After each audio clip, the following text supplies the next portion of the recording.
Hello, everybody. Welcome back to another episode of Bear Down Ballers here on the field of 68. I'm Ryan Wall, joined by my co-host, as always, Jordan Pollock.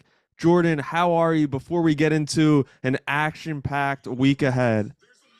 I'm doing great, man. Championship week has already started with a bang. I was watching Indiana State and Drake yesterday in a great game where Drake pulled it out of the Missouri Valley and things are starting off really awesome this week and hitting March Madness with a bang. Yeah, March Madness is great. We'll get into that later in the show and the implications that will portray themselves in this Mm-hmm. week's games. But rewinding a little bit, Arizona beat UCLA this past week. They beat them by 23 points. And Jordan, they won their second regular season Pac-12 championship in the 3 years of the Tommy Lloyd era. Just what are your overall thoughts about them clinching the regular season Pac-12 championship and this dominant 20 plus win? Yeah, it's a huge testament to Tommy Lloyd and just the ability that he's been able to have over the roster and keeping the scheme the same, but still flipping in dynamic players pretty much every year, pretty seamlessly. And it's just been awesome to see how well that the players have really grown to love Tommy Lloyd, the style, and continuing on this very rich Arizona tradition to where since pretty much the John Wooden days, Arizona's pretty much owned the Pac-12 conference. So it's been really cool to see with this early Tommy Lloyd era and ending the Pac-12 chapter with a bang. Yeah, as we know, this road trip wasn't a 2-0 sweep for Arizona. Mm-hmm. They won this game, lost to USC. We'll get into the USC game in a little bit. But this game, what stood out to me in particular was just the bench production from Jaden Bradley, KJ Lewis. We've talked all season that both of these guys have been spectacular in different games throughout the year, but they did it once again. They both had double digits, 18 for KJ, 13 for Jaden. And I mean, KJ Lewis, 6 for 9 from the field. He was just excellent in this game. I just love the way he plays. I love the heart he plays with. And it's really just crazy that Arizona has two of the best bench guys to me in the entire country. Do you agree with that? I would say their highs are definitely there, and this was a game where they're both. It was both their numbers. You know, both guys shot very efficiently from the field, 6 and 9 total for KJ and Jaden Bradley 4 or 5, and also Mo Crevis didn't put on a super bunch in the stat category, but just the minutes that he's able to refresh Ballo and put him on the bench, and there's not a significantly bad drop off. I think overall just speaks to the bench in general, Mm-hmm. and especially three complete new guys to the program, two of them being true freshmen. It's been awesome to see how well they've been able to play and how well Tommy Lloyd's been able to recruit these guys, international and domestic, with KJ Lewis. Yeah, I totally agree. And yeah, Crevis's offensive production and his statistical production isn't necessarily on par with Ballo as he's been dominant everywhere this Mm-hmm. season throughout. But yeah, I agree with that. Crevis has when you swap those guys out, it's not like you're putting a guy that has limited college experience and production in his career there.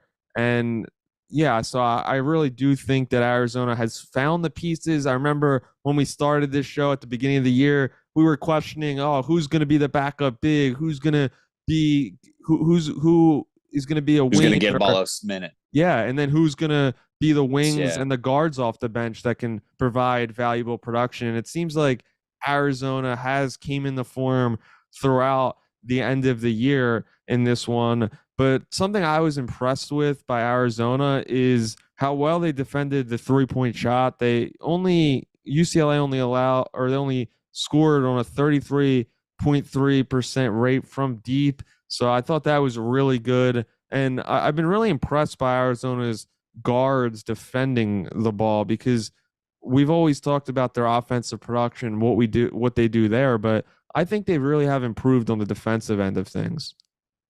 Yeah, I completely agree, and everybody's active.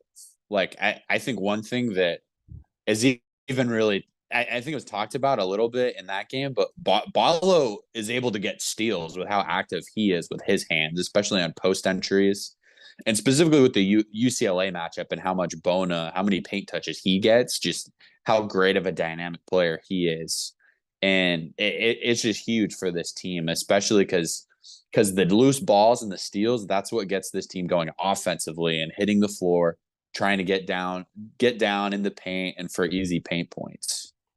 Yeah, and the thing going into this game, you thought that UCLA was going to win this one with the upset. That one didn't I turn out just as you yeah, expected. I just mixed up the Yeah, LA schools. I still had yeah, the all good. Washington game right. Yeah. Yeah, one of them did beat Arizona, as we know, but besides their starters, they really just lack overall production. Besides Bona, Stavakovic, and Andrews, Yeah. they really just don't get a lot from the rest of their guys on their team. And I think that's where Arizona separates themselves from these other teams in the Pac-12 is that they wear teams down. They have multiple players that can get the job done. And like we've said all year, it's not just about the three guards for Arizona. Those are the three main guys on offense most of the time, but they have other guys that can contribute if guys get into foul trouble and stuff like that, as Larson did have a couple early ones in this game. But Jordan, any other thoughts you had of this blowout win by Arizona? Yeah, I completely agree what you're saying about the rosters. And I was watching yesterday the SEC Women's Championship game with South Carolina and LSU, and that was one thing that Don Staley said about her team. Like last year, they're really good. They had I think 5 players that were drafted and they're playing in the WNBA. One of them was off the bench, and they're undefeated right now and going into the NCAA tournament. And one of the things she said is just the the humbleness of her players to be able to come back even though even to get valuable bench minutes when they know they could go anywhere else and be like instant starters. And I think that's a huge thing with this Arizona team, specifically with Jaden Bradley, like him coming to Arizona where he probably knew that he was going to be a bench guy, but I think that's just the state of the program and they want to win. They don't care how they win. They don't care who's scoring it at a specific time. And that's huge with this specific team. Everybody's Mm-hmm. humble. Everybody's here to win. They're not going to complain about who's getting minutes, who's coming off the bench.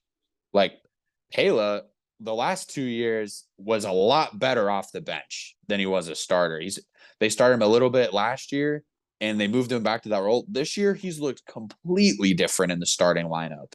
And I think that's just a testament to him, his hard work, and just the overall roster being able to mesh so well together and the longer they've been able to play.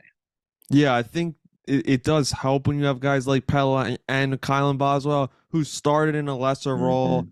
off the bench, and then players like KJ and Jaden Bradley and Krevis, they see these guys, accelerating into the program, moving up, starting now in, their later years in the program. And I think that's a testament to Tommy Lloyd and the way that he's running this program because in this culture, we know it's so hard to navigate the waters with the one and dones, the NIL era, but to get guys Transfer to, portal. yeah, the Yeah. transfer portal and all of that. And it's just great to see that guys are buying in for one goal, one purpose, and that it's not just for a single year. They want to be part of this for multiple years for most of them. Obviously, we do have guys like Keyshawn Johnson, Caleb Love for 1 year, but they have still totally bought in to this program. But Jordan, moving on, I wanted to talk about Arizona's loss this past Sunday or past Saturday, my bad, to Mm-hmm. USC, 78-65. Arizona lost this one, and this was just a terrible performance from Arizona's guards. 5 for 25 from Pella, Kylan, Caleb Love combined, and they combined for 13 turnovers. We talk all the time. Those guys, most of the games have kept their turnovers low. This game Mm-hmm. was just one of the worst turnover games of the year. 18 total for Arizona. They just couldn't get anything going. Ballo and Keyshawn Johnson were keeping Arizona in this game. Keyshawn hit a bunch of big threes to bring Arizona back, but every time they got within 5, 7, they just couldn't really get it any closer. What were your thoughts about this loss? Because this was a big loss. Arizona was still playing to potentially get a 1 seed in the March Madness tournament. Yeah, I think it's some pieces of it I think are a little bit nerve-wracking, especially with how good like some of USC's guards are and how they dictated the pace of the game. They stopped transition baskets. Arizona had minimal, I think less than 10 points in the probably less than 5 points in the transition, and they slowed the game down. They made it a half court game, and especially throughout most of the entire second half was Arizona would run the ball. They'd try to get a quick shot. USC would either get a steal or a rebound. They would take it up half court. They would slow it down. They would rotate the ball a few times and try to isolate one half of the court, and that just really affected Arizona and Mm-hmm.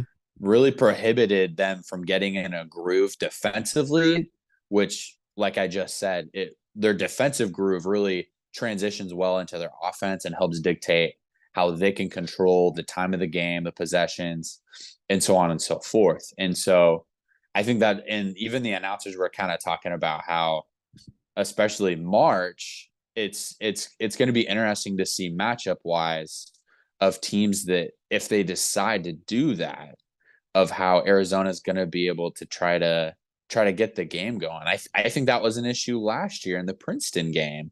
Was Princeton's a very fundamental team. They've got nothing but seniors, and they're not athletes and jumping out of the gym. They slowed the game down, and that really affected Arizona, and especially Tubelis, because that was a huge thing with his Mm-hmm. game. Like if he's in transition, then he's great. But if you're expecting him to do a post touch every single other possession for 20 some seconds, it's going to be hard for this team to win, especially the normal style that they're playing.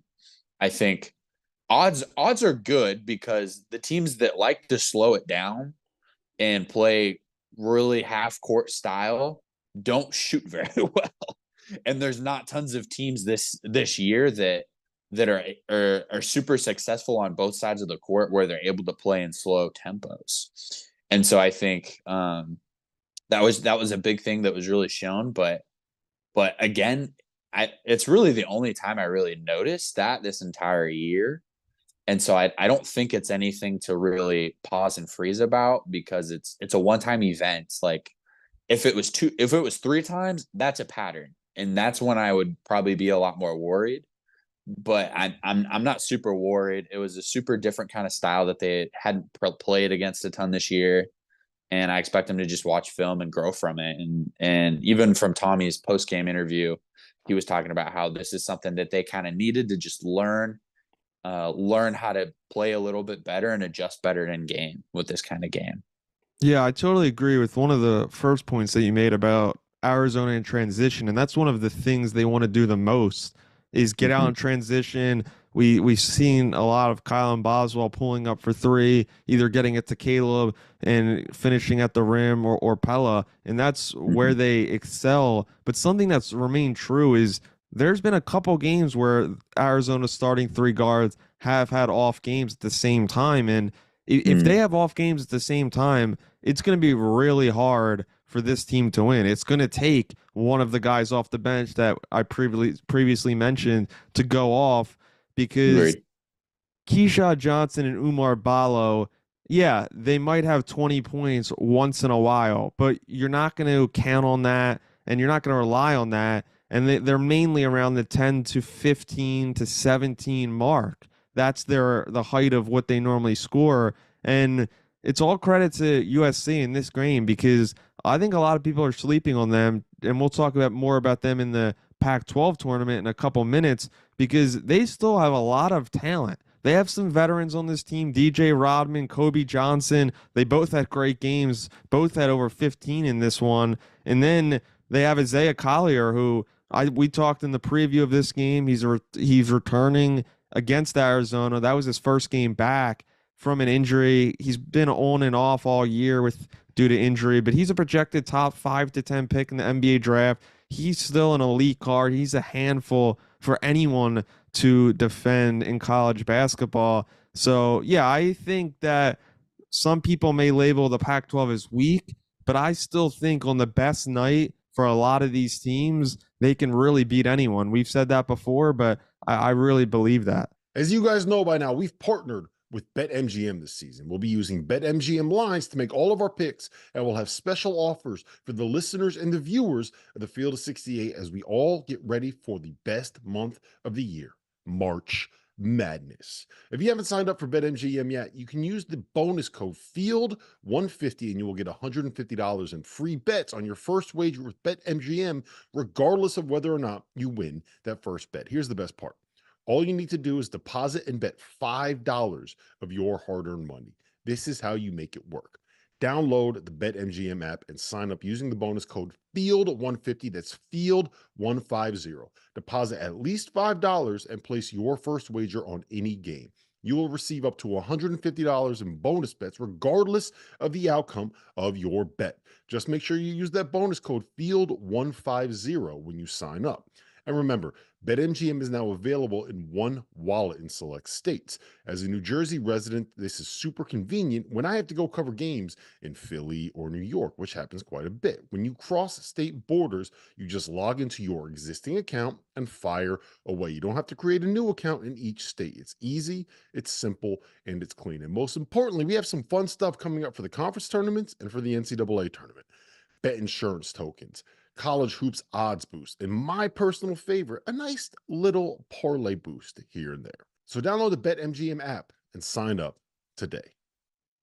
Big news, guys. I am thrilled to announce that we have partnered with Autograph, a company founded by the GOAT himself, Tom Brady. The Autograph fandom app gives you access to the best college hoops content, fan contests, and exclusive rewards like discounted tickets, all for doing the things that diehard fans like you already do, following your favorite team in the news and listening to podcasts just like this one.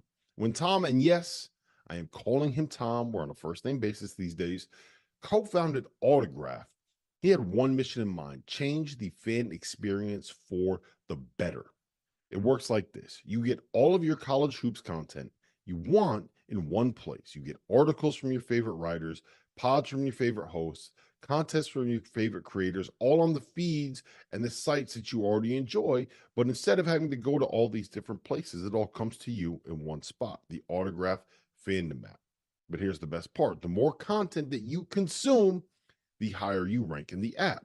As you consider to level up in status on the app, you can unlock unique rewards curated exclusively for you.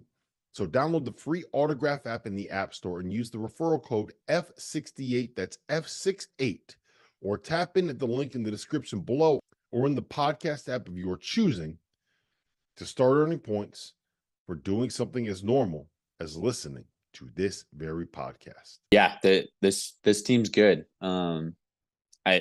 I think it sucks with the injury that they had with Collier. I think if he wasn't as injured as he was, this team would have been able to get quite a bit more wins in the Pac-12 to put on a resume that at least would have been compelling for them to get into March, outside of the possibility of them getting an automatic bid if they were to win the Pac-12 tournament. But those things are to see going forward. Yeah, well, Jordan, on that, let's move on and let's give our predictions.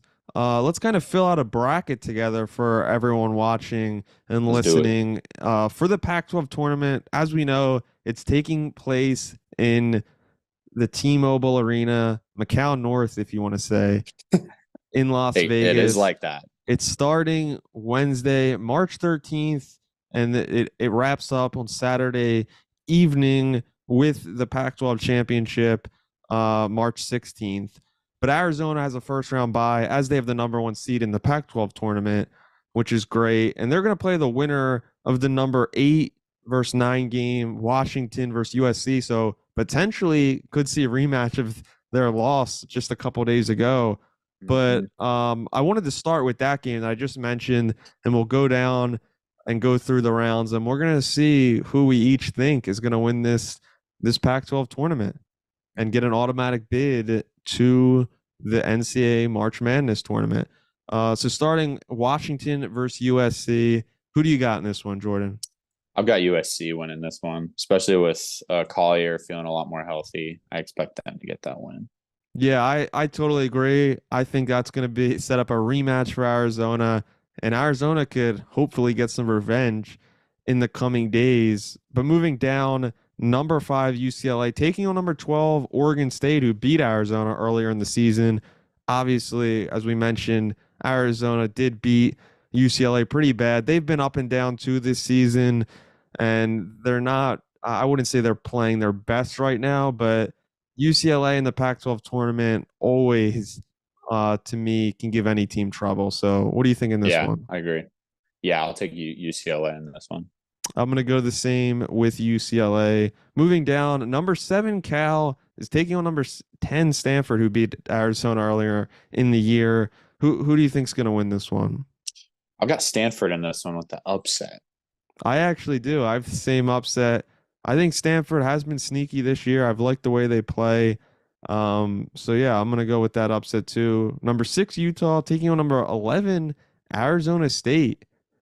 Who do you think will get the dub in this one?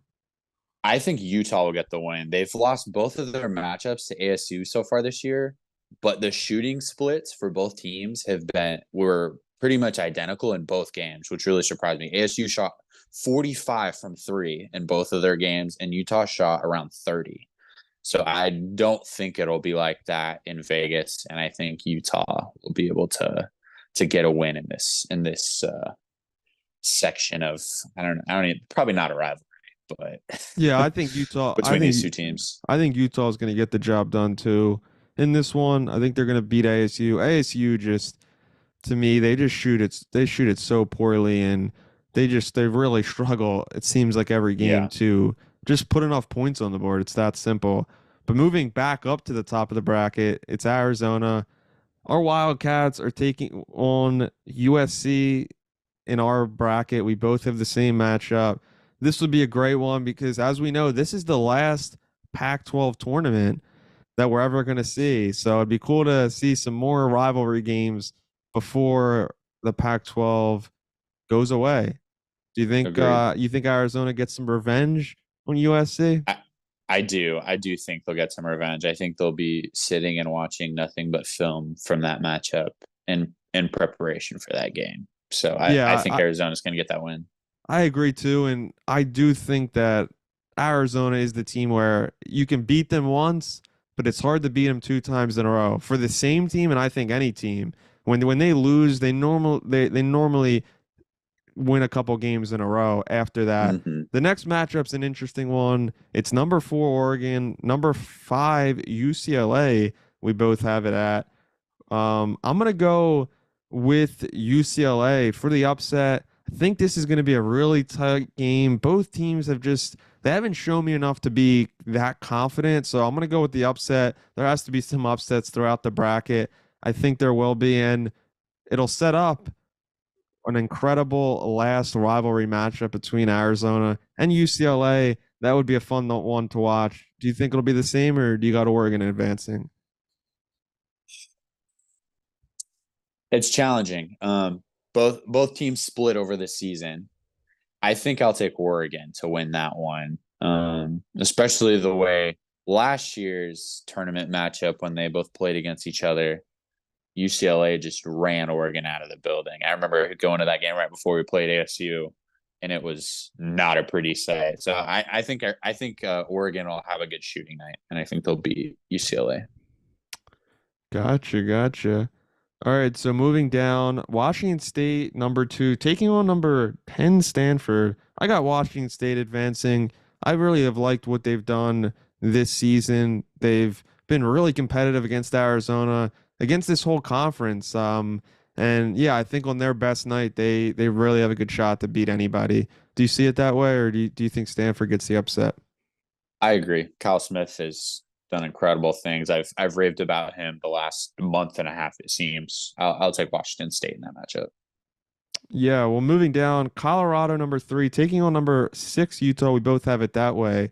I'm gonna go with Colorado. I think the same way with them as Washington State. I think on their best night, they're kind of like have been like USC. They've been injured. They've been up and down all season, but when they're healthy, and they got KJ Simpson and they got, Tristan Da Silva, Eddie Lampkin. They have a pretty nice depth there in Colorado. So I'm gonna go with Colorado to win that one.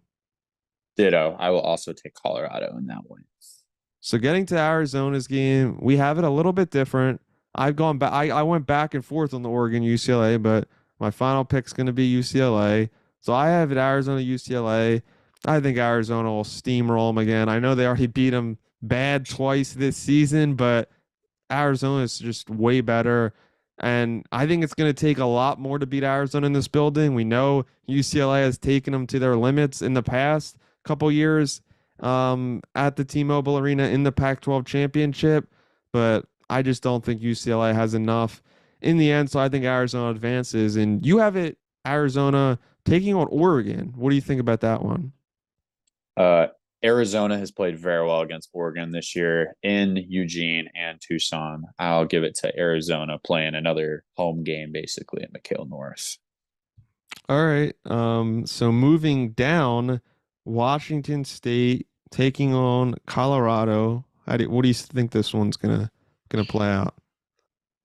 I think it's going to be an upset. I think Colorado is going to win in that game. I think Colorado, especially just they've been really. I think outside of playing Arizona, when they've been healthy, they've been really good. And I think when their guys are scoring, I think they're just a hard matchup. Yeah, I see it the same way I just said a little bit ago how I feel about Colorado.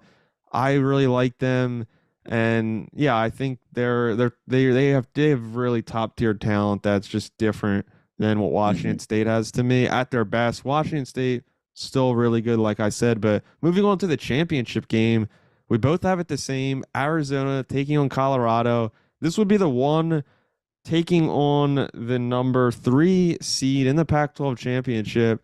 And the first matchup, as we know, was a 40-point win for Arizona earlier in this season. That was when Colorado had many injuries this season. And then the second matchup, Colorado was actually favored at Colorado. If you guys remember that one, they were, yeah. And, Arizona pulled out, I believe, a 19 or 20-point victory in that one, which was a great one. I really just I do think at when both teams are playing at their best and at the highest level, I think this is a close game. I really do, and I really want to see that because I've been looking forward to that matchup because I really love watching both of these teams. In the end, though, I'm gonna pick Arizona. No, it's a homer pick, but I just don't see. I just think Arizona at their best is just way better than any team in the Pac-12 tournament. I know they just lost, but like we've said, they do bounce back from losses. They are in familiar territory. Most of the fans there, we've both been there, are Arizona fans. They packed that house. And yeah, I want to see Arizona in some battles, though. I hope they do get tested along the way. Yeah, I would agree. I think Arizona is going to beat Colorado in the Pac-12 championship. I think it'll probably be close until later in the second half. I think probably the 10-minute mark, Arizona will go on a big run, and I think they'll win by double digits. I don't think it'll be particularly close, but that's not to say Colorado has had a great season. I just think for some reason this year, Arizona is just not liked Colorado for some whatever reason, and is just beating the brakes off of them. And you said it's a homer pick. I think historically speaking, it's the smart pick because Arizona under the Tommy Lloyd era has lost one game in Vegas. 3-0 if they win this in Vegas. Yes, he's never lost a Pac-12 game in Vegas. If you think about that, he never lost to even a major, what is it? Power 6? Is that like what they call college basketball of the main 6 of Power 6 conferences? He's never lost a game in Vegas. And I think the train's just going to keep rolling, baby. Yeah, I mean that would just be incredible. Like I said, to win the tournament championship 3 straight years in your first 3 years while winning at least 24 games in all of the first 3 years, just a remarkable job. We've rained Tommy Lloyd's praises for so long at this point, and he continues to deserve the praise. The expectations are going to go up after this, though, because then we go to the March Madness tournament, and they haven't had as much success as we know as I think we have hoped. But before we go, Jordan, I wanted to talk about Arizona's potential seeding in the March Madness tournament. Everyone's putting out bracket projections nowadays. We've seen Arizona on the borderline 1 line. Some have them as a 2, and it'll depend what they do at the Pac-12 tournament. But what do you think about that? And do you think Arizona still has the chance to be a 1 seed if Tennessee and UCLA or UNC loses? The thing is Saturday they had a chance because Tennessee lost and Arizona did not show up in LA, sadly. I think they're really slim for them to get a 1. I think it's probably most likely they get a 2.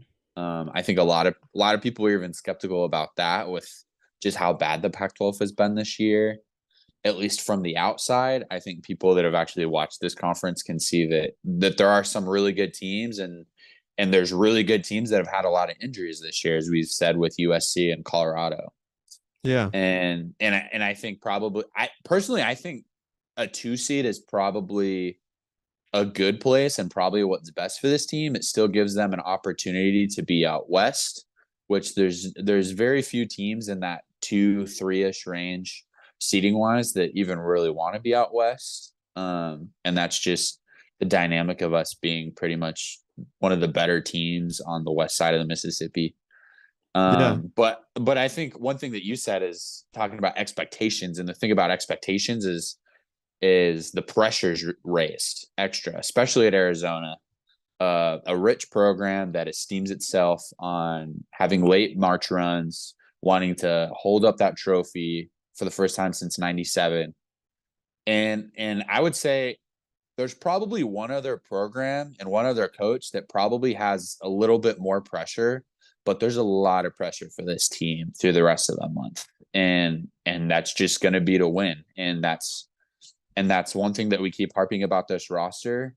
And it's time for us to see the payoff from all the chips that have been put in the middle. And this team wants to go all in, and they've said they're ready to go all in. And we have to see the results. Yeah, for sure. 100%. We'll see how the seeding plays out in the future. But I want to thank everybody for tuning in, for viewing, watching, liking, and subscribing. I'm Ryan Wall. He's Jordan Pollock. And